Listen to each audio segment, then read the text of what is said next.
Donc d'après mes connaissances, en fait, le mari de Marine Le Pen est franc-maçon, euh, Nicolas Dupont-Aignan est franc-maçon, euh, Jean-Luc Mélenchon est franc-maçon, euh, du reste, je peux pas dire pour la suite, mais on peut soupçonner tout le monde au final.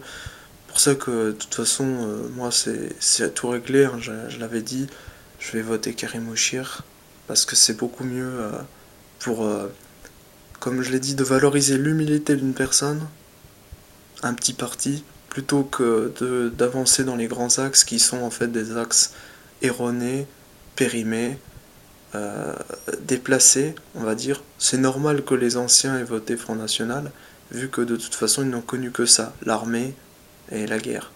Nous aujourd'hui on connaît une guerre froide, mais une guerre froide qui est davantage accentuée sur l'élite qui nous dirige.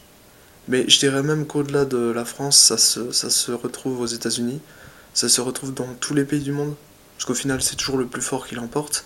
On est tous dans cette quête effrénée de pouvoir et de richesse, de notoriété. Donc en fait, en termes clairs et précis, on est vraiment dans une merde noire, mais parce qu'on s'en rend compte aujourd'hui. Autrefois, on aurait obéi à nos chefs francs-maçons, nos officiers, tout ça.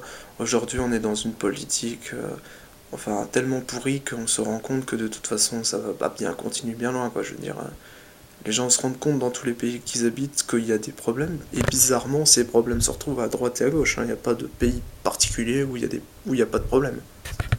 On a l'impression que c'est vraiment ce pic fin des mondes, fin du temps ou fin d'un cycle, parce que le climat lui-même, bon, il est devenu caniculaire depuis quelques temps, mais ça c'est normal. Je pense que c'est des cycles.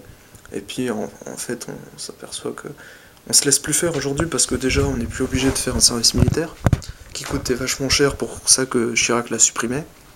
Et puis en fait, finalement, il rapporte que, alors à la fin c'était 6 mois, mais au début c'était 2 ans. Allez, on va dire avec la Légion c'est 5 ans. Disons que pour 5 ans dans lesquels tu te fais insulter ta mère, tes ancêtres et tout, puis de toute façon on sent du bleu, blanc, rouge, alors que t'es. Bah, que en fait, clairement, tu es. Enfin, il y a plein d'étrangers dans la Légion, par exemple, et quand t'es pas étranger, on te fixe une nationalité, on te l'invente, en fait. Comme ça, au moins, on te retrouve pas vraiment. On t'invente un nom, un prénom, on te refait une identité, quoi. Comme quoi, ça veut plus rien dire. Bon, bref, tout ça pour dire, quand on a un patriotisme exprimé de la sorte, dure 5 ans, va pas dire qu'après 5 ans, les gens sont pas au chômage. Moi, j'ai connu un légionnaire, franchement, il a été cassé par la prison militaire, donc du coup, il a plus du tout. Et c'est pas qu'il est pas fier et tout. Il a porté ses couleurs, tout ça, avec fierté, c'était magnifique, c'était rigolo. Puis vu sa personnalité, c'était ultra rigolo. Mais il croit plus en la justice, il l'appelle l'injustice française. Et puis, euh, et puis il porte, je crois, les trois symboles du triangle mort-aux-vaches. Hein, donc ça veut tout dire. Et pourtant, il a fait l'armée, pourtant il a porté l'uniforme, y compris dans le civil, pour bien montrer que fierté. Alors moi, je trouve ça mignon, tu vois. Mais le truc, c'est que je me dis, ouais, il a été cassé, cassé, cassé, cassé, voilà, tu vois. Puis après, on te dit, oh, c'est génial. Bah écoute, tu me fais rire, toi. Non, puis ça dure que 5 ans, dans le pire des cas, tu vois. Enfin, dans le meilleur des cas. Enfin, ça dépend comment on le voit, tu vois. Alors moi, je me dis, ouais, mais ok, mais on est loin de la milice qui serait ensemble, tu vois. Là, on est dans des trucs où on sait tout fabriquer, va à la guerre, t'as l'officier franc-maçon qui va te donner un ordre, t'exécutes, on t'oriente, on te traite de merde, etc. On te fait bien sentir que t'as qu'à obéir aux ordres et tu fermes ta gueule, etc. Tu n'es pas un être humain, tu es une machine, tu as un matricule, comme en prison. Tout ça pour au final te rendre la haine, te fabriquer la haine, et le diable, on pourrait dire, en toi, et après tu vas te défouler sur un ennemi auquel on aura dit le même discours. Alors tu vois, aujourd'hui qu'on a l'intelligence de pouvoir voir ça, on n'est plus comme avant, on a du recul. On se dit, oui mais, d'accord, ok, mais j'ai pas envie de ça. C'est pas le progrès. C'est pas pour ça que je suis né. Moi je suis né l'année des droits de l'enfant, je suis né pour combattre la pédophilie, la pédocriminalité en fait. C'est-à-dire le fait que les enfants soient martyrisés et qu'ils n'aient pas le droit de s'exprimer.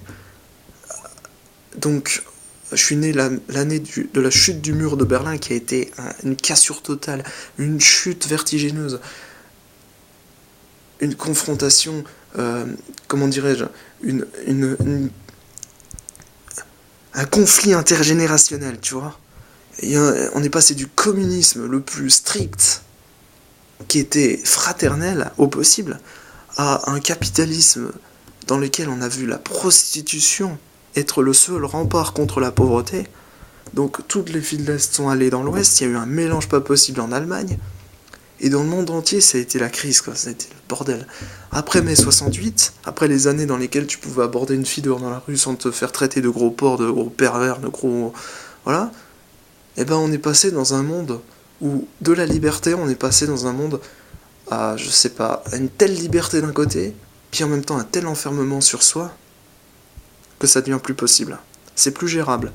On a créé des conflits, enfin ces conflits étaient déjà là, mais sur ces conflits on a bâti des nouveaux conflits intergénérationnels qui de toute façon, on n'a pas le même vécu que nos anciens. Nos anciens qui ont vécu dans tel milieu, nous vivons dans telle autre réalité, vérité. Enfin, la réalité c'est sûr, elle a changé.